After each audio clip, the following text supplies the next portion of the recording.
हाय दोस्तों, कैसे हो आप सभी। Welcome to another session. काफ़ी इंसाइटफुल ये लेक्चर या वीडियो होने वाला है। जैसे कि मैंने कहा था कि आपको इसके अंदर में वेरियस वैल्यूएशन मेथड के लिए काफ़ी ज़्यादा लोगों ने वोटिंग किया था, लेकिन मैंने सोचा और भी जो वोटिंग है उसको भी कंसिडर करता हूं। तो यहाँ पे आपको आज सीखने मिलेगा किस तरह से आप रिलेटिव वैल्यूएशन मेथड यूज करके स्टॉक जान सकते हो कि अंडर प्राइस है कि ओवर प्राइस है। दूसरा, आपका टारगेट प्राइस कैसे कैलकुलेट करना है थ्रू फॉरवर्ड ईपीएस मेथड, जो काफी प्रैक्टिकल वे में मैं आपको एक्सप्लेन करूंगा और एग्जांपल के साथ में। और तीसरा, game of share holding pattern क्या होता है और किस तरह से एज अ रिटेल इन्वेस्टर या स्टूडेंट हाउसवाइफ किस तरह से स्टॉक को इंटरप्रेट करना चाहिए जब आप अगर स्टॉक के अंदर में बाइंग करने का सोच रहे हो तो। राइट, तो आगे बढ़ते हैं। और साथ साथ में अगर आपने पहले के वीडियोस नहीं देखे तो प्लीज जा करके देख लो। कैंसलिंग मेंटल मॉडल बहुत ही ज्यादा आपको हेल्प करेगा। आपका ग्रीन रेवोल्यूशन, वो स्टॉक्स के ऊपर जाके देख लो, काफी अच्छा है। बैंकिंग स्टॉक को किस तरह से एनालिसिस करना है वो जाकर के देख लो, ताकि आपको इसी तरह अच्छा कंटेंट में एवरी संडे को प्रोवाइड कर सकूं और आप भी अपडेटेड रह सको। तो आगे बढ़ते हैं और सीधा स्क्रीन की तरफ चलते हैं। स्क्रीन की तरफ आ गए हम। यहाँ पे जो how to verify a good stock for a retail investor या स्टूडेंट या रिसर्च एनालिस्ट, जो भी आपको फिलहाल जो जिस तरह से आप एनालिसिस कर रहे हो, ये तीनों मेथड्स हम देखने वाले हैं। तो सबसे पहला आपका आ जाता है वेरियस वैल्यूएशन मेजर्स। अब ये वैल्यूएशन मेजर्स क्यों होता है? देखो, एक होता है आपका डीसीएफ मेथड होता है, सम ऑफ द पार्ट वैल्यूएशन होता है। वो काफी लेंदी प्रोसेस है और ये जो प्रोसेस होते हैं ना, काफी अजम्पशन बेस्ड होते हैं कि कंपनी का अर्निंग आने वाले टाइम में इतना ग्रो होगा, साथ साथ में कंपनी का कैश फ्लो इतने से इंक्रीज होगा, इतना डिस्काउंटेड करना है, इतना टर्मिनल वैल्यू कैलकुलेट करना है। उतना जब तक करते बैठेंगे तब तक स्टॉक्स ऊपर भी जा सकता है, नीचे भी जा सकता है। तो मैं ज्यादातर प्रिफर करता हूं पूरा ये समझने के बाद टेक्निकल एनालिसिस भी, जो मुझे हेल्प करता है कि स्टॉक अभी के टाइम पे काफी नीचे है कि ऊपर है कि सपोर्ट पे है, तो अच्छे बिजनेसेस में इंटर करने के लिए हेल्प करता है। लेकिन ये वैल्यूएशन मेथड आपको बताता है जो बिजनेस ओवर वैल्यूड के अंडर वैल्यूड, इसके लिए ये चीज भी आपको आना चाहिए। तो फिलहाल हम डीसीएफ और वो नहीं कंसिडर करेंगे, यहाँ पे रिलेटिव वैल्यूएशन मेथड, इसमें 6 स्टेप 6 रिलेटिव वैल्यूएशन मेथड के बारे में मैं आपके साथ डिस्कस करूंगा। यहाँ पे आपको वैल्यूएशन मेथड बताता है, ये पार्ट ऑफ क्वांटिटेटिव रिसर्च है। साथ साथ में आपको मालूम पड़ता है stock over value, under valued है कि फेयर वैल्यू है, और हर एक मेथड का खुद का प्रोज एंड कॉन्स है, जो भी मैं यहाँ पे डिस्कस करने वाला हूँ। तो आगे बढ़ते हैं। सबसे पहला रेशियोज जो आप मार्केट में सबसे ज्यादा सुनते हो, प्राइस टू अर्निंग रेशियो या कहूं पी रेशियो। अब पी रेशियो को इंटरप्रेट करने का बहुत अलग तरीका है। पी रेशियो का मतलब सिंपल होता है क्या, पहले मैं वो एक्सप्लेन कर दूं। किसी कंपनी का पी रेशियो अगर 30 है तो आपको उसके सेक्टर के पी से कंपेयर करना पड़ेगा। फॉर एग्जांपल, सेक्टर पी अभी के टाइम पे 35 है। इसका मतलब क्या कि स्टॉक फेयरली प्राइस्ड है अभी के टाइम पे। लेकिन उसको और दो तरीके से इंटरप्रेट आप कर सकते हो। ये समझो कि कंपनी का पी रेशियो 10 है और सेक्टर का पी 35 है। इसका मतलब क्या, शायद उस कंपनी का बिजनेस काफी अंडर वैल्यूड है, इसके लिए लोग उसमें सिर्फ 10 रुपया पे करना चाहते हैं उस कंपनी से 1 रुपया कमाने के लिए। या फिर शायद कंपनी का बिजनेस काफी खराब है, इसके लिए उसमें इन्वेस्टर सिर्फ 10 रुपया विलिंग कर रहे पे करने के लिए। दूसरे तरीके से अगर मैं कहूं, अगर सेक्टर का पी 35 है और स्टॉक का पी 40 है, इसका मतलब क्या कि शायद स्टॉक काफी ओवर प्राइस है, या स्टॉक में लोग काफी ज्यादा बिलीव करते हैं कि इस कंपनी का बिजनेस लॉन्ग टर्म में काफी अच्छा करेगा, इसके लिए उसका पी काफी ऊपर है। तो पी रेशियो को इंटरप्रेट करने का काफी 5 तरीका है जो मैं खुद फॉलो करता हूं। पी रेशियो का फॉर्मूला यहां पे मैं आपको एक्सप्लेन करने वाला हूं। Finance is all about interpretation, it's not about calculation कि आप कैलकुलेट क्या करते हो। पी रेशियो का फॉर्मूला क्या है वो आपको गूगल से, इंटरनेट से, हर जगह से मिल जाएगा।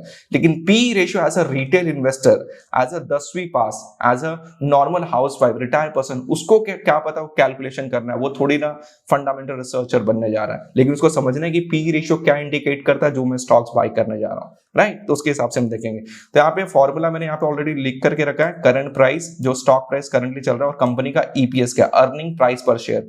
हर एक शेयर के बदले में, एक शेयर के बदले में कंपनी कितना कमा रही है, 1 रुपए के बदले में कंपनी कितना कमा रही है, उसको अगर डिवाइड करेंगे तो आपको पी रेशियो मिल जाता है। आपको ये पी रेशियो बताता है पहला, how much investors are willing to pay. जैसे कि मैंने बताया, किसी कंपनी का पी अगर 70 है तो लोग उसमें 70 रुपीज देने के लिए रेडी है उस कंपनी से 1 रुपया कमाने के लिए, क्योंकि वो 70 रुपया पे कर दे, क्योंकि वो 1 रुपया मिलेगा ही मिलेगा। किसी कंपनी में अगर 10 रुपया, अगर मतलब सिंपल टर्म में कहूं, अगर पी 10 है, इसका मतलब ये है कि लोग 10 रुपए देने के लिए रेडी, सिंपल टर्म में 1 रुपया कमाने के लिए। मतलब ज्यादा विलिंग नहीं करे, उनको बिजनेस ज्यादा अच्छा नहीं लग रहा, या मे भी उनको बिजनेस के बारे में पता ही नहीं। तो इस तरह से आप सोचना है। आपको इसको इंडस्ट्री के साथ कंपेयर करना है और ये कहां पे अप्लाई नहीं कर सकते, can't apply on a company having negative earnings. क्योंकि ये जो ईपीएस होता है ना, ईपीएस का जो फॉर्मूला होता है आपका, ईपीएस अगर मैं बताऊं तो नेट प्रॉफिट जो होता है, net profit divide by number of share जो भी आउटस्टैंडिंग है, राइट। लेकिन जब प्रॉफिट ही अगर नेगेटिव होगा तो ईपीएस पी रेशियो भी आपका नेगेटिव आएगा और तब आप उसका वैल्यूएशन करना नहीं कर पाओगे अच्छे तरीके से। तो आप यहाँ पे एग्जांपल देख सकते हो, मैंने टाटा मोटर्स का लिया है, इसमें टाटा मोटर्स का अगर पी रेशियो निकालोगे तो आपको नेगेटिव आएगा। So this is not the right way to do valuation, relative valuation for Tata motors, क्योंकि कंपनी का अर्निंग ही नेगेटिव, तो कहां से आप इसमें कैलकुलेट कर पाओगे। इसके लिए आपको दूसरा रेशियो का यूज करना पड़ेगा, राइट। लेकिन पी रेशियो उस कंपनी में यूज करो जो लाइट बिजनेस मॉडल है, राइट, साथ साथ में जिनका अर्निंग नेगेटिव नहीं है। तो ये पहला रेशियो था पी रेशियो वैल्यूएशन का। दूसरा आ जाता है आपका प्राइस टू सेल्स और मार्केट कैप और एनुअल सेल्स। मतलब ये दोनों का मतलब सेम है कि प्राइस टू सेल्स रेशियो या कहो market cap divide by annual sales को करूंगा तो भी मुझे प्राइस टू पर सेल्स, मतलब ₹1 के बदले में कंपनी का प्राइस कितने पे ट्रेड कर रहा है, सिंपल टर्म में कहूं कितना गुना है, कितना टाइम्स है, राइट।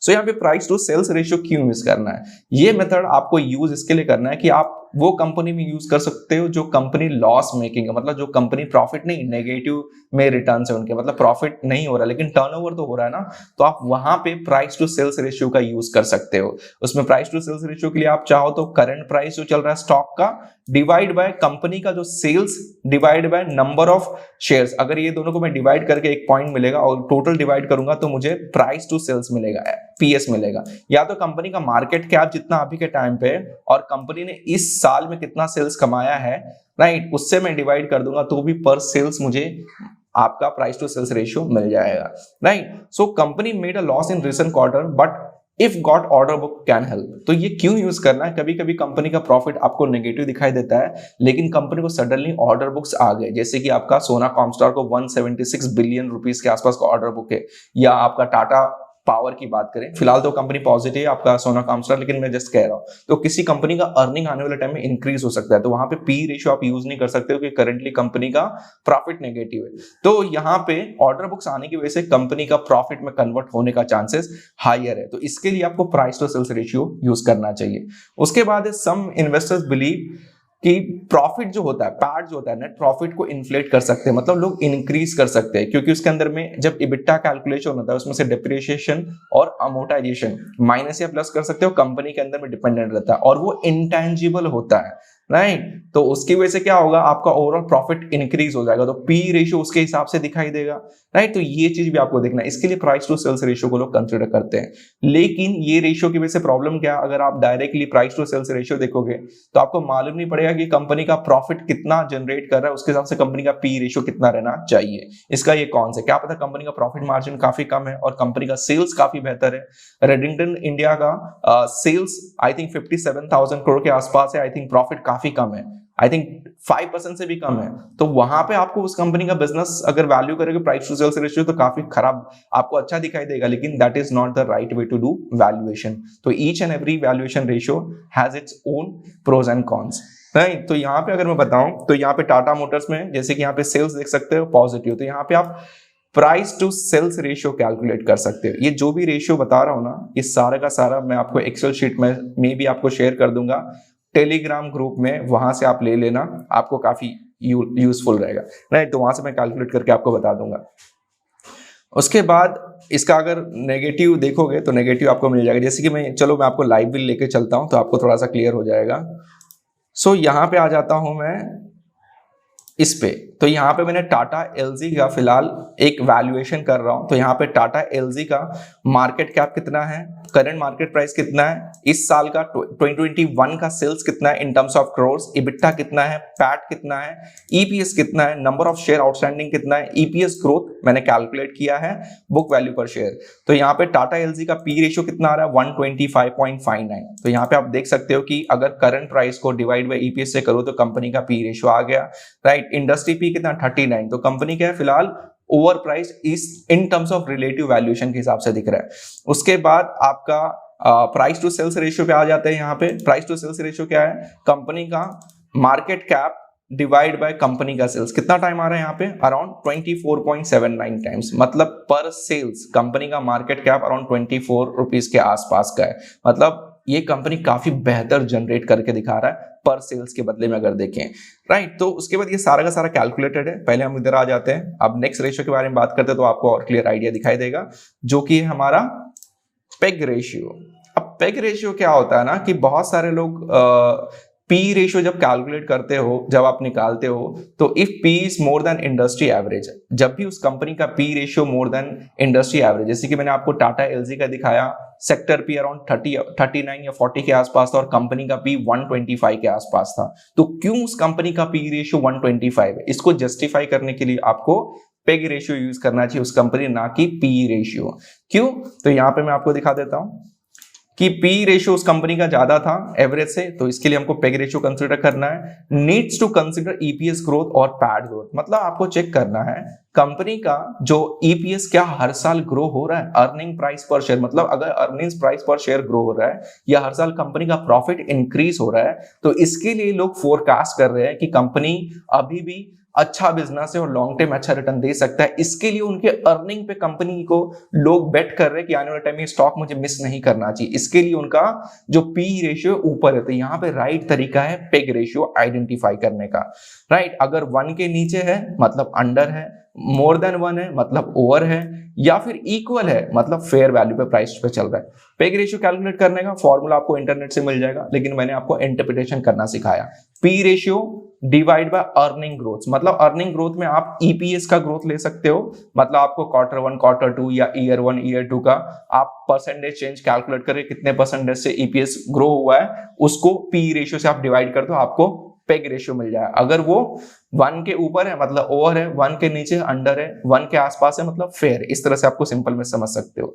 अब ये पेग रेशियो है ना, कब यूज नहीं कर सकते, not good for heavy asset and cyclical business. अब बहुत सारे बिजनेस होते हैं ना साइक्लिकल इन नेचर होते हैं, तो कभी कभी उनका क्वार्टर, जैसे फर्टिलाइजर्स का बिजनेस में भी रबी और खरीफ सीजन में काफी बेहतर होता है, तो उनका ईपीएस उस टाइम पे काफी बेहतर होता है। आप उसको with respect to previous quarter से कंपेयर नहीं कर सकते। या कुछ कुछ कंपनीज काफी साइक्लिकल होता है, रियल स्टेट 10-10 साल तक नहीं चलते हैं, या कुछ कुछ आपका कंज्यूमर प्रोडक्ट्स की बात करें जैसे कि वोल्टास, ब्लू स्टार, एम्बर, ये सब कंपनी का बिजनेस क्वार्टर 4 अभी मार्च में काफी इंक्रीज होगा, क्योंकि उस टाइम पे बिक्री आपका फ्रिज रेफ्रिजरेटर का इंक्रीज होगा, तो उस टाइम पे कंपनी का ईपीएस इंक्रीज होगा। तो उस साल का ईपीएस और पिछले साल का सेम क्वार्टर में ईपीएस से आपको कंपेयर करना पड़ेगा, राइट। तो इसके लिए ये इस पे अप्लाई नहीं हो सकता, राइट।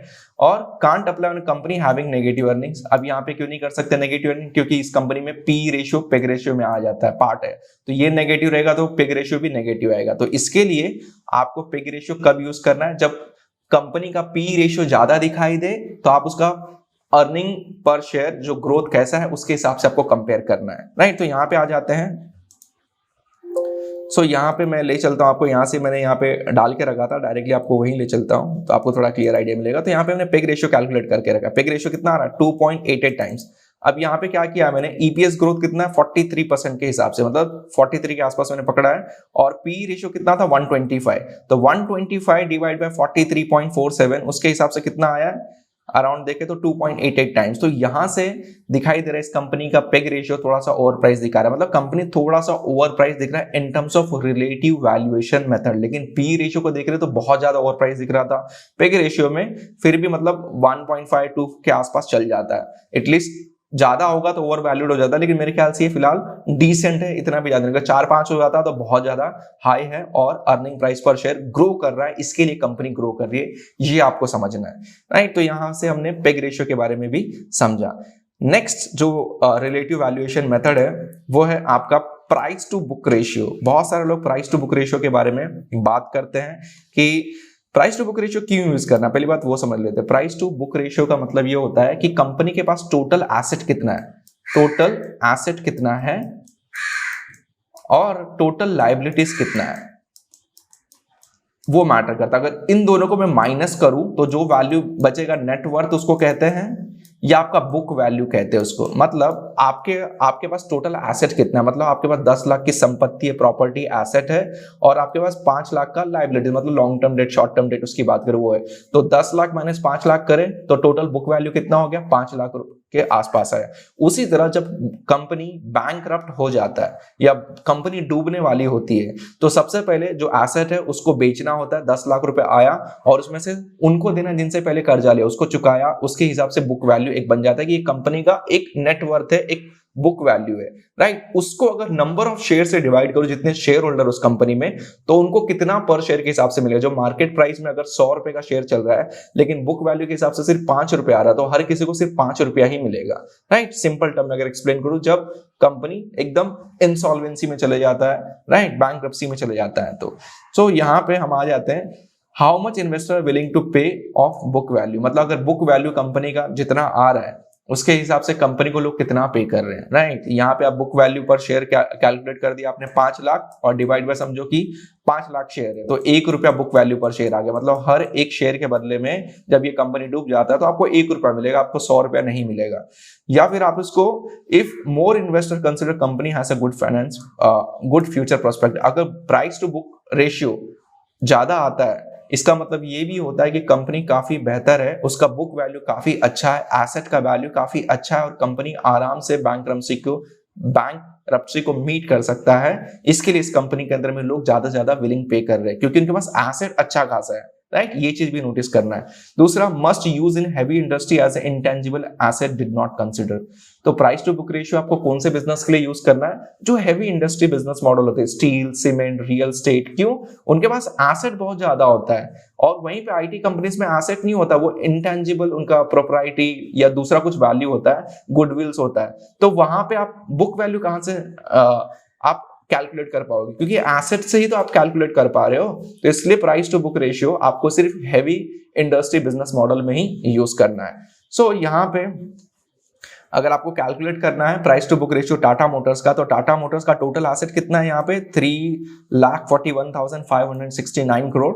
इसमें से आपको माइनस करना है टोटल लाइबिलिटीज को, तो ये आपको मिल जाएगा बुक वैल्यू, बीवी या बीवीएस, सॉरी बुक वैल्यू मिला। आपको डायरेक्टली भी मिल सकता है, टोटल इक्विटी आपका वही है, ये डायरेक्टली ले लीजिए, इसका मतलब भी बुक वैल्यू होता है। अगर मैं इस बुक वैल्यू को 56,820 को डिवाइड बाय पर शेयर करूं तो मुझे बुक वैल्यू पर शेयर मिलेगा। मतलब अकाउंटिंग प्रिंसिपल के हिसाब से एक वैल्यू का शेयर का कीमत कितना होना चाहिए, राइट। अगर 50 रुपए आता है और कंपनी अभी चल रहा है 500 रुपए पे, मतलब 10 गुना ज्यादा महंगा चल रहा है मार्केट में, ये आपको दिखाता है। लेट्स चेक लाइव एग्जांपल में आपको यहां से बताता हूं तो आपको थोड़ा सा और क्लियर आइडिया मिलेगा। आ जाते हैं यहाँ पे, मैंने सब कैलकुलेट करके रखा है आपके लिए कि बुक वैल्यू पर शेयर मुझे लेना है। कितना दिखा रहा है? 217 टाइम। किसका दिखा रहा है? ये आपका टाटा एलजी का। तो यहाँ पे मैं क्लिक करता हूं तो अभी के टाइम पे इनके पास नंबर ऑफ शेयर 6.23 करोड़ के आसपास आउटस्टैंडिंग है और बुक वैल्यू इस कंपनी का जो total asset minus total liabilities किया तो 1352 करोड़ के आसपास है।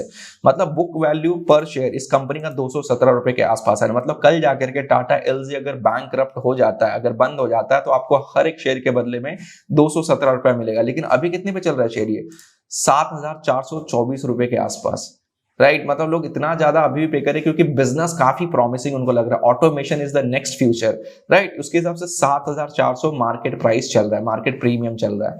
तो ये हमने इसके हिसाब से देख लिया बुक वैल्यू पर शेयर। लेकिन अगर प्राइस टू बुक वैल्यू देखें, मतलब अगर 7,424 को डिवाइड करूं बुक वैल्यू पर शेयर से तो 34 टाइम्स आ रहा है। मतलब लोग 34 गुना ज्यादा पे करने के लिए रेडी है बुक वैल्यू से भी उस कंपनी में, क्योंकि उनको उस कंपनी का बिजनेस काफी बेहतर लगता है। अब यहाँ पे price to book ratio Tata LG में आपको नहीं यूज करना चाहिए था, लेकिन फिर मैंने जस्ट एक्सप्लेन किया यहाँ पे क्योंकि ये आईटी कंपनी है और आईटी कंपनीज में आपका एसेट ज्यादा नहीं होता है, इसके लिए this is not the right way यहाँ पे। तो इसके लिए यहाँ पे आपको PEG ratio, price to sales ratio या दूसरा रेशियो यूज करना चाहिए, राइट। वीडियो काफी लंबा हो जाएगा, इसके लिए मैंने और यहाँ पे एग्जांपल्स इंक्लूड नहीं किया है। अब आ जाते हैं हमारे नेक्स्ट, इसके ऊपर में प्राइस टू बुक रेशियो हो गया आपका, राइट। आपको होप सो क्लियर हो गया रहेगा। नेक्स्ट आता है आपका ईवी बाय इबिट्टा और ईवी बाय इबिट। अब ईवी बाय इबिट्टा मतलब क्या होता है? इबिट्टा आपको मालूम है, कंपनी में अगर सेल्स 100 करोड़ का कमाती है, उसमें से अगर employ cost, raw material charges, selling administrative charges, electricity, fuel consumption minus कर दें तो आपका बचता है EBITDA, earning before interest, tax, depreciation and amortisation, right. तो एंटरप्राइज वैल्यू को अगर हम EBITDA से डिवाइड करेंगे तो कंपनी का कितना टाइम आना चाहिए। तो एंटरप्राइज वैल्यू क्या होता है मैं आपको बता देता हूं कि कल जाकर के अगर किसी को कंपनी एक्वायर करना है तो मार्केट कैप अगर 50,000 करोड़ चल रहा है अभी, तो 50,000 करोड़ में थोड़ी ना वो जाके इन्वेस्टर उस कंपनी को बाय करेगा, उसका एंटरप्राइज वैल्यू चेक करेगा कि करंटली कंपनी का मार्केट कैप 50,000 करोड़ का है। फॉर एग्जाम्पल यहाँ पे मैंने बताया कि कंपनी का करंट मार्केट कैप 50,000 करोड़ का है, कंपनी के ऊपर 5,000 करोड़ का डेट है, राइट। तो 50,000 करोड़ प्लस 5,000 करोड़ कितना हो गया 55,000 करोड़, माइनस कंपनी के पास cash and cash equivalent bank balance कितना अवेलेबल है, फॉर एग्जांपल 10,000 करोड़। तो इसमें से माइनस करेंगे तो कितना आ जाएगा 45,000 करोड़ के आसपास कंपनी का एंटरप्राइज वैल्यू होगा। ये एक्चुअल वैल्यू होगा। अगर इसको एक्चुअल वैल्यू को कंपनी के EBITDA से डिवाइड करो, मतलब 2,000 करोड़ या जो भी है, फॉर एग्जांपल जस्ट फॉर 2,000 के आसपास अगर डिवाइड करो तो कितना EV बाय EBITDA मल्टीपल आता है। ये आपको हेल्प करता है क्योंकि इसके अंदर में आप कंपनी का एसेट, डेप्रिसिएशन, अमोर्टाइजेशन जो आपके हिसाब से माइनस और प्लस करते हो ना, तो यहाँ पे वो चीज को इग्नोर किया जाता है। इसके लोग EV by EBITDA multiple use करते हैं। और जो IT कंपनीज होती है मेरे ख्याल से उसके लिए आपको EV बाय EBIT यूज करना चाहिए क्योंकि उसमें डेप्रिसिएशन, अमोर्टाइजेशन काफी कम होता है। लेकिन EV बाय EBITDA आपको उसमें यूज करना चाहिए जो कंपनी काफी हैवी एसेट बिजनेस मॉडल है, जो मैंने यहाँ पे लिखा है। अगर लेस देन 10 हो तो मतलब कंपनी इज अ डिसेंट और अंडर है। एक तरह से अगर EV बाय EBITDA का वैल्यू 10 के नीचे आता है मतलब कंपनी काफी बेहतर है और आप उसको एक्वायर करने का सोच सकते हो। EV by EBITDA is used in capital intensive business where depreciation is the true economic cost। कभी कभी आपने देखा रहे कंपनी 10,000 करोड़ का रेवेन्यू कमाती है और प्रॉफिट एकदम 100 करोड़ के आसपास आता है, सडनली एक्सेप्शनल लॉस। तो वो एक्सेप्शनल लॉस आपका डेप्रिसिएशन और अमोर्टाइजेशन भी हो सकता है। तो कंपनी कुछ भी कर सकता है, कम भी कर सकता है, ज्यादा भी कर सकता है। तो ये चीज आपको नोटिस करना है। इसके लिए EV by EBITDA मल्टीपल आपको देखना है। उसके बाद आता है must use in heavy industry as intangible asset did not consider, क्योंकि इसके अंदर आपको हैवी इंडस्ट्री में यूज करना है क्योंकि इसके अंदर में इंटेंजिबल जो आपका पेटेंट है, प्रोप्राइटरी है, गुडविल्स है, ब्रांड है, वो कंसिडर नहीं किया जाता है। इसके लिए EV बाय EBITDA मल्टीपल आपको यूज करना है, राइट। दूसरा लास्ट आपका जो रिलेटिव वैल्यूएशन के पार्ट में से आता है वो आता है आपका प्राइस टू कैश फ्लो और price to free cash flow. अब इसका मतलब क्या है, बहुत सारे लोग P ratio, price to book ratio, आपका प्राइस टू सेल्स रेशियो या आपका EV by EBITDA multiple PEG ratio use करते हैं। लेकिन जब आप बहुत ज्यादा और प्रोफेशनल हो जाते हो, नहीं आपको लगता है कि नहीं यार कि प्राइस टू बुक रेशियो अगर यूज करूंगा तो उसमें एसेट आ जाता है और कंपनी का EBITDA के अंदर में डेप्रिसिएशन, अमोर्टाइजेशन कंपनी कुछ भी कर सकता है। अगर उसको कम कर देगा तो EV बाय EBITDA का वैल्यू ज्यादा आ जाएगा, राइट। तो कंपनी कुछ भी कर सकता है। वहीं पे P रेशियो में कंपनी प्रॉफिट से कुछ भी छेड़छाड़ कर सकता है। तो मुझे ये नहीं चाहिए, मुझे एक्चुअल अर्निंग कंपनी के पास कितना आ रहा है, जा रहा है, उसके ऊपर कैलकुलेट करना है। मुझे कोई डिप्रिसिएशन, अमोर्टाइजेशन से कोई पंगा नहीं लेना है, राइट। तो price to cash flow from operation आप कैलकुलेट करना है या आप price to free cash flow भी यूज कर सकते हो। फ्री कैश फ्लो मतलब कि कंपनी के पास वो पैसा जिसके ऊपर कोई ऑब्लिगेशन नहीं, वो कंपनी यूज कर सकता है डिविडेंड के लिए, बोनस के लिए, खुद की कंपनी की ग्रोथ के लिए, राइट। तो इसके लिए जो प्रोफेशनल इन्वेस्टर्स होते हैं वो price to cash flow ratio और price to free cash flow दोनों में से कोई आप यूज कर सकते हो। यहाँ पे मैंने फॉर्मूला लिखा है। जैसे कि आप जानते हो फॉर्मूला में इंटरेस्टेड नहीं होता हूँ, मोर इंपॉर्टेंट होता हूँ कि आपको समझ में आना चाहिए। तो यहाँ पे market cap divide bye operating cash flow divide कर दो या market cap divide by free cash flow कर दो तो आपको ये वैल्यू मिल जाएगा। तो यहाँ पे लिखा है as it avoid non cash expense if we compare P ratio and price to book ratio। यहाँ पे नॉन कैश एक्सपेंस जो है प्रॉपर्टी ये सब चीज अवॉइड कर देता है या आपका डेप्रिसिएशन, अमोर्टाइजेशन ये कंसीडर करते हैं। तो ये अवॉइड करने के लिए ये सबसे बेहतर तरीका है। अब price to cash flow lower आएगा तो बेहतर है। अब किसी कंपनी का कैश फ्लो फ्रॉम ऑपरेशन बहुत ज्यादा है, फ्री कैश फ्लो बहुत ज्यादा है, मतलब कंपनी अच्छा खासा कैश जनरेट कर रहा है, बैंकरप्ट होने की टेंशन ही नहीं है, हर एक कैश फ्लो उनका 10 गुना 15 गुना आ रहा है। तो कम जितना आएगा उतना बेहतर है, मतलब कैश फ्लो कंपनी का ज्यादा है। और साथ साथ में आपको ये हेल्प भी करता है कि कभी कभी कंपनी का प्रॉफिट 100 करोड़ का है और cash flow from operation minus में, तो वहां पे आपको ये हेल्प करता है। साथ साथ में कभी कभी cash flow from operation 500 crore का और प्रॉफिट कंपनी का सिर्फ 10 करोड़ का है, तो आपको ये चीज हेल्प करता है कि कंपनी कैश फ्लो बहुत ज्यादा जनरेट कर रहा है, कल जाकर के पर कैश फ्लो कंपनी का जो सेल्स होने वाला है या प्राइस काफी बेहतर ग्रो होने वाला है और कंपनी अंडर वैल्यूड है। इसके लिए आपको कैश फ्लो फ्रॉम ऑपरेशन देखना है। अगर दो कंपनी, एक ए कंपनी एक बी कंपनी है, दोनों कंपनी का प्रॉफिट सेम है, राइट, लेकिन जब दोनों कंपनी का कैश फ्लो फ्रॉम ऑपरेशन और फ्री कैश फ्लो देखा जाता है तो काफी अलग, एक का प्लस एक का माइनस है, तो आपको प्लस के साथ में जाना है। तो वो कंपनी काफी बेहतर है, क्योंकि जब तक पैसा अकाउंट में आएगा नहीं और जाएगा नहीं तब तक कैश फ्लो स्टेटमेंट शो नहीं करता है। तो इसके लिए जो मेरा कोर्स है, आप मेरे www.fincoro.com पे जाकर के देख सकते हो, जो लॉन्च हो चुका है, राइट। तो आपको पूरा सस्ते में मिलेगा। फिलहाल वो मैं नेक्स्ट संडे डिस्कस करूंगा। सो यहाँ पे prefer free cash flow as it's money with no obligation, क्योंकि जब आपका कैश फ्लो फ्रॉम ऑपरेशन की बात करें, CFO cash flow from operation, तो उसमें से आपको इन्वेस्टमेंट एक्टिविटी माइनस करना पड़ता है। मतलब आप प्रॉपर्टी प्लांट इक्विपमेंट में करते हैं तो आपके पास एक फ्री कैश फ्लो आ जाता है, फ्री कैश फ्लो, राइट। उसके ऊपर कोई ऑब्लिगेशन नहीं, उसको डिवाइड करोगे तो अगर वो लोअर आ रहा है मतलब कंपनी काफी बेहतर जनरेट कर, अगर प्राइस टू कैश फ्लो या price to free cash flow ज्यादा आ रहा है 100-200, मतलब कंपनी कैश फ्लो और फ्री कैश फ्लो जनरेट नहीं कर रहा, avoid such company for investment. आप कैसे कैलकुलेट कर सकते हो? सिंपल, एकदम सिंपल है। आप सीधा वेबसाइट पे चले जाओ, यहाँ पे मैं ले चलता हूँ आपको, यहाँ पे आ गया, राइट। तो टाटा एलजी का आप फाइनेंशियल्स पे आ सकते हो। इस कंपनी का आप चेक कर लो कि बैलेंस कैश फ्लो स्टेटमेंट में आकर के कैश फ्लो फ्रॉम ऑपरेशन कितना है, 437 करोड़, फ्री कैश फ्लो कितना है, 398 करोड़, यहीं से मिल गया। डिवाइड कर दो कंपनी के मार्केट कैप को और उससे समझ जाओ कि कंपनी ओवर है कि अंडर है, आपको ज्यादा हेल्प कर देगा, राइट। तो ये आपको हेल्प करता है, जितना कम होगा उतना बेहतर है। तो यहाँ पे हमने बात कर लिया रिलेटिव वैल्यूएशन मेथड का। देखो मैं जानता हूँ वीडियो लंबा हो रहा है, लेकिन बहुत सारा डिटेल और डेप्थ कंसेप्ट मैंने यहाँ पे सिखाने वाला हूँ जिससे आप ग्रो कर सको, राइट। एक बार देखा, जिंदगी में कभी देखने की जरूरत नहीं है। उसके बाद आपका आता है target price forward EPS method, कि किसी कंपनी का मुझे आने वाले Q4 में कितना टारगेट प्राइस होगा वो कैलकुलेट करना है। तो कैसे कैलकुलेट करूं? टेक्निकल में तो हमको मालूम है, टेक्निकल एडवांस लेवल पे मैं कराता हूं, मुझे पता है, लेकिन एक्चुअल बिजनेस के पर्सपेक्टिव के हिसाब से कंपनी का टारगेट प्राइस कितना होना चाहिए मार्च तक, आने वाले 2 या 3 महीने की बात करें, तो वो मैं यहाँ पे आपको शॉर्टकट तरीके में सिखाने वाला हूँ। सो टारगेट प्राइस अगर देखें आपका, इसमें आपको क्या करना है, आपको चेक कंपनी अर्निंग ग्रोथ और EPS growth quarter on quarter. अब यहाँ पे हम जो टारगेट प्राइस कैलकुलेट करने वाले हैं ना, कि नेक्स्ट क्वार्टर में कंपनी का Q4 में टारगेट प्राइस कितना होने वाला है, तो आपको quarter on quarter basis check करना है कि कंपनी का अर्निंग कितने से ग्रो हो रहा है। 10% से ईपीएस ग्रो हो रहा है, 15% से ग्रो हो रहा है, 40% से ग्रो हो रहा है, चेक करना है। दूसरा, if business seasonal compare year on year EPS. अब ये मेथड, ईपीएस मेथड फॉरवर्ड वाला कब यूज करना, जब कोई कंपनी सीजनल, जैसे कि वोल्टास, ब्लू स्टार, तब आपको ईयर ऑन ईयर बेसिस पे चेक करना पड़ेगा। मतलब अभी के टाइम पे अगर हम Q4 मार्च की बात करें उससे, तो पिछले साल Q4 FY21 से कंपेयर करना पड़ेगा। लेकिन आईटी बिजनेस है तो Q3 Q4 से सीधा आप कंपेयर करके भी ईपीएस फॉरवर्ड मेथड से भी कंपनी का टारगेट प्राइस कैलकुलेट कर सकते हो। सीजनल के लिए please year on year basis पे, अगर आपको नहीं पता है सीजनल और कौन सा क्या है, आप पूरा का पूरा सब एवरेज आउट कर लो, सिंपल, जो मैं करने वाला हूं यहाँ पे।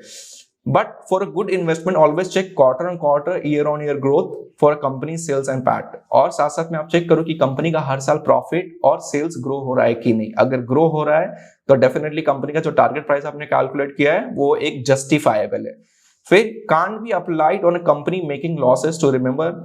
सो ये कहां पे ये आप वैल्यूएशन मेथड यूज नहीं कर सकते। टारगेट प्राइस, जिस कंपनी का प्रॉफिट नेगेटिव में वहां पे यूज नहीं कर सकते। उसके लिए आपको price to sales ratio, price to book ratio, या फिर दूसरा मेथड यूज करना पड़ेगा, ईवी बिट्टा, कि स्टॉक अंडर है कि ओवर है, या फिर डीसीएफ मेथड यूज करना पड़ेगा, जो कि काफी लेंदी है, उसमें फिलहाल मैं नहीं जाऊंगा। तो आ जाते हैं हमारे एक्सेल शीट पे। यहाँ पे पहले मैं आपको एक्सप्लेन कर दूंगा कि मैंने यहाँ पे टाटा एलजी का कंसिडर किया है 2020 में। 2020 में 477 करोड़ का रेवेन्यू था, Q4 की बात कर रहा हूँ। फिर मार्च में लिखा हूँ 518 करोड़, फिर 2021 जून का क्वार्टर का, 2021 सितंबर क्वार्टर का, और 2000 अभी के टाइम पे जो Q3 का रिजल्ट है उसमें 635 करोड़। तो हर साल कंपनी का मैंने क्वार्टर ऑन क्वार्टर, पूरे क्वार्टर का 4-5 क्वार्टर का मैंने डाल दिया वैल्यू। साथ साथ में ईपीएस, उस क्वार्टर में कंपनी का ईपीएस कितना था, मार्च के क्वार्टर में कितना था, जून के क्वार्टर में कितना था, और सितंबर के क्वार्टर में कितना था, और दिसंबर के क्वार्टर में ईपीएस कितना है कंपनी का। सो मैंने यहाँ पे क्या किया है कि यहाँ पे आप देख रहे हो 0.0859%, मतलब इस क्वार्टर से लेकर के इस क्वार्टर में कंपनी का सेल्स कितने परसेंटेज से इंक्रीज हुआ है। तो यहाँ पे 0.085 का मतलब है 8.5% से कंपनी का सेल्स इस क्वार्टर से इस क्वार्टर में इंक्रीज हुआ है। इस क्वार्टर से इस क्वार्टर में बात करूं 508 करोड़ से 558 करोड़ 0.07 दिख रहा है, मतलब 7.7% से इस कंपनी का सेल्स इंक्रीज हुआ है। फिर इसमें 6.6%, इसमें 6.7%। तो मैंने ऐसे चारों क्वार्टर, पांचों क्वार्टर का निकाला कि हर क्वार्टर सिक्वेंशियली कितने परसेंटेज से कंपनी का सेल्स ग्रो हो रहा है। मैंने तो क्या कर दिया, एवरेज ग्रोथ, मैंने एवरेज ग्रोथ कर दिया, मतलब इन चारों को ऐड किया 1, 2, 3 और 4, इन चारों परसेंटेज को ऐड किया, उसको डिवाइड बाय 4 कर दिया, तो मुझे मालूम पड़ा इस कंपनी का ग्रोथ 7.4% से ग्रो हो रहा है। मतलब अगर मैं एवरेज निकाल लूं, मुझे मालूम नहीं कि साइक्लिकल है कि नॉन साइक्लिकल बिजनेस है, तो मैंने 7.4% इसका एवरेज ग्रोथ रेट कंसिडर किया कि अगले क्वार्टर में, मार्च में, इस कंपनी का जो आने वाला क्वार्टर 4 में जो सेल्स है, जो 635 करोड़ था, वो 7.4% से इंक्रीज होकर के सेल्स कंपनी का कितना हो जाएगा, 682 करोड़ का सेल्स ये कंपनी एक्सपेक्टेड है कि रिपोर्ट करेगा मार्च में FY22 की मैं बात कर रहा हूं, राइट। तो मैंने यहां से कैलकुलेट कर लिया। दूसरा आ जाता है आपका ईपीएस। मैंने ईपीएस यहां पे सब नोट डाउन कर दिया, 1, 2, 3, 4, 5। अब ये ईपीएस जो है ना, ईपीएस का भी ग्रोथ सेम ऐसे निकाला जैसा सेल्स का निकाला था। इसका कितने से ग्रो हुआ है, इसका ईपीएस कितने से ग्रो हुआ है, इसका ईपीएस कितने से ग्रो हुआ है, ये सेम ऐसा कैलकुलेट किया यहाँ पे, और यहाँ पे सेम एवरेज ले लिया, डिवाइड बाय 1, 2, 3, 4 और डिवाइड बाय 4 कर दिया। तो ये 9.7% से कंपनी का एवरेज है कि ईपीएस ग्रो हो रहा है। लेकिन मुझे यहाँ पे ये नहीं चाहिए, मैं एक्सपेक्ट कर रहा हूँ सेल्स के हिसाब से, क्योंकि सेल्स से डायरेक्टली प्रोपोर्शनल है। तो मैंने 7.41% को क्या करने वाला हूं, इसके साथ इंक्रीज करने वाला, मतलब 24.24 को मैं 7.41% से इंक्रीज करूंगा तो कितना आ रहा है आपका, 26.038 के आसपास आ रहा है। लेकिन अगर इस परसेंटेज से कैलकुलेट करूं, इससे अगर इंक्रीज करूं इसका मैं, तो ये आ रहा है 26.59 के आसपास ईपीएस रहेगा मार्च के क्वार्टर में। तो मैं 7.4 वाला कंसिडर करूंगा, जो मुझे थोड़ा सा कंजर्वेटिव लगता है, राइट। तो मैंने ये कंसिडर कर लिया, राइट। तो इसका ईपीएस 26.038 के आसपास है। अब यहां पे मैंने इसका करंट प्राइस चल रहा है 7425। अब टारगेट प्राइस कैसे आया है इसका, 8,436 रुपए के आसपास का टारगेट प्राइस है मार्च तक का। कैसे, पी रेशियो का फॉर्मूला क्या है, पी रेशियो इक्वल्स टू आपका क्या है, current price, CMP, current price divide by EPS, right. ये मेरा टारगेट प्राइस है यहाँ पे, सॉरी टारगेट प्राइस, यहाँ पे टारगेट प्राइस लेने वाला, target price P ratio equal to target price divide by EPS. So P ratio आपको इस कंपनी का कितना हमने कैलकुलेट किया था, आया था 125, लेकिन वो मेरा एक समय का दिखा रहा है, करंट प्राइस का दिखा रहा है, मुझे एवरेज लेना पड़ेगा। सो एवरेज मैंने इस कंपनी का पी रेशियो एवरेज निकाला है, एवरेज पूरे 6 महीने का एवरेज पी रेशियो 81 के आसपास आ रहा है, राइट। तो यहाँ पे मैंने 81 रखा इक्वल्स टू यहाँ पे target price divide by EPS, कितना आया इस कंपनी का 26 पॉइंट जो भी है 26.03, सॉरी 26 आपका ये आया।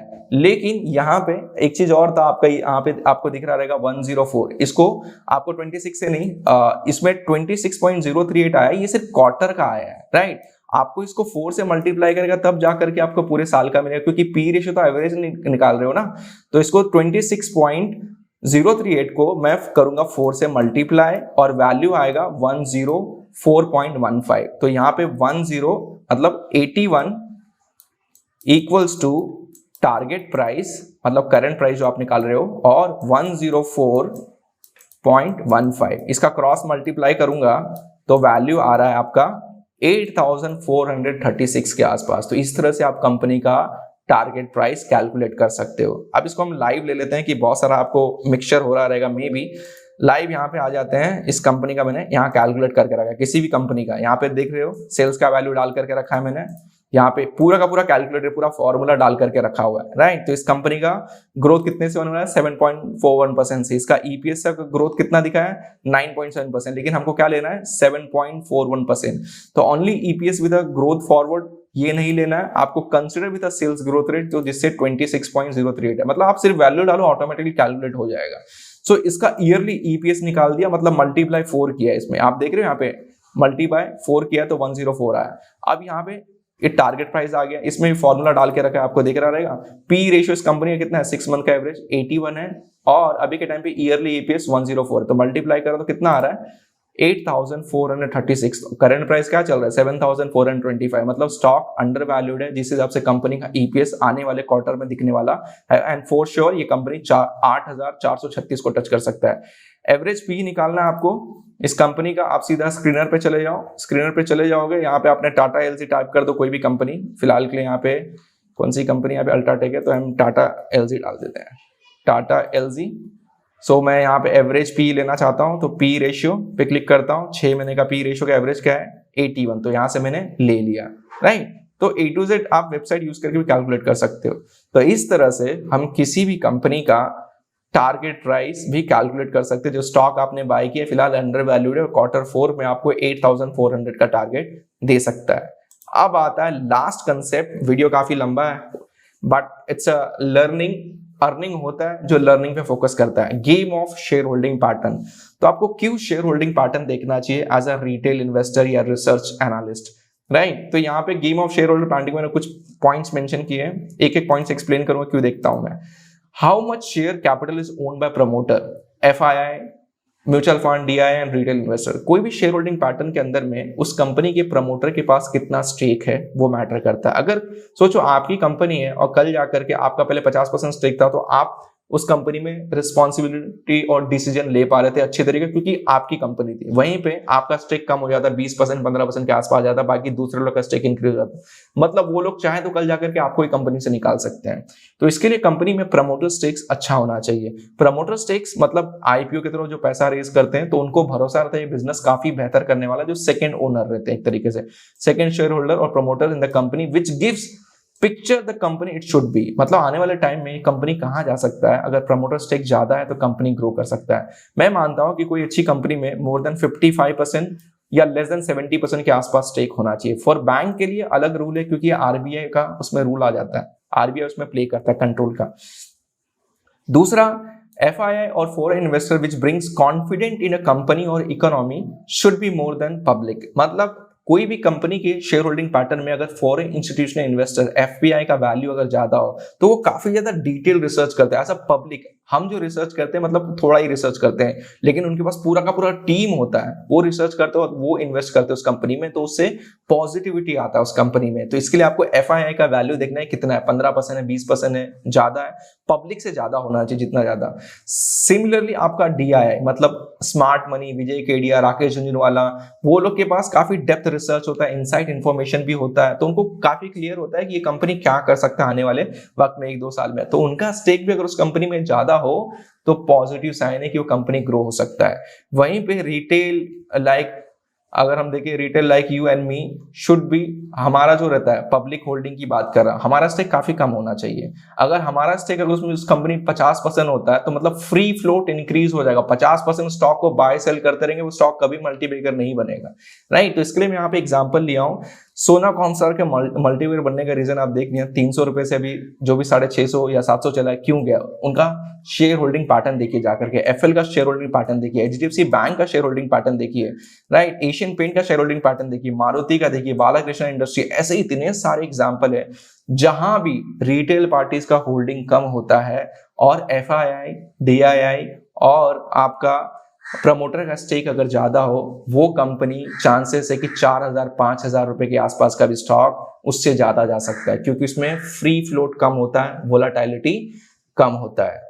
तो यहां से आप जाकर के चेक कर सकते हैं। कहां चेक करना है आपको? सिंपल है, आप जाकर के यहीं पे नीचे आ सकते हो, यहाँ पे इसके अंदर प्रमोटर स्टेक कितना है, पब्लिक होल्डिंग कितना है, यहाँ से आपको मिल जाएगा। जैसे कि प्रमोटर होल्डिंग 44% है, एफआई का 12% के आसपास है, डीआई ये है, और पब्लिक का 38% के आसपास है। तो ओवरऑल इसमें जो कंपनी के पास फ्री फ्लोट 38% के आसपास है, जो कंटिन्यूसली बाय और सेल करता है, तो आपको वैसी कंपनी ढूंढना है। कभी कभी ज्यादा भी होता है, लेकिन लेस देन 25% पब्लिक का होना चाहिए, जितना कम होगा उतना बेहतर है। तो आप यहां से भी चेक कर सकते हो, कोई भी कंपनी, यहाँ पे सोना कॉमस्टार में टाइप कर देता हूं, सोना कॉमस्टार, यहाँ पे होल्डिंग्स पे आ जाइए, चेक कर लीजिए, राइट। तो यहाँ पे आपको दिखाई देगा पब्लिक का होल्डिंग कम है, जिसको वजह से स्टॉक ऊपर जा रहा है।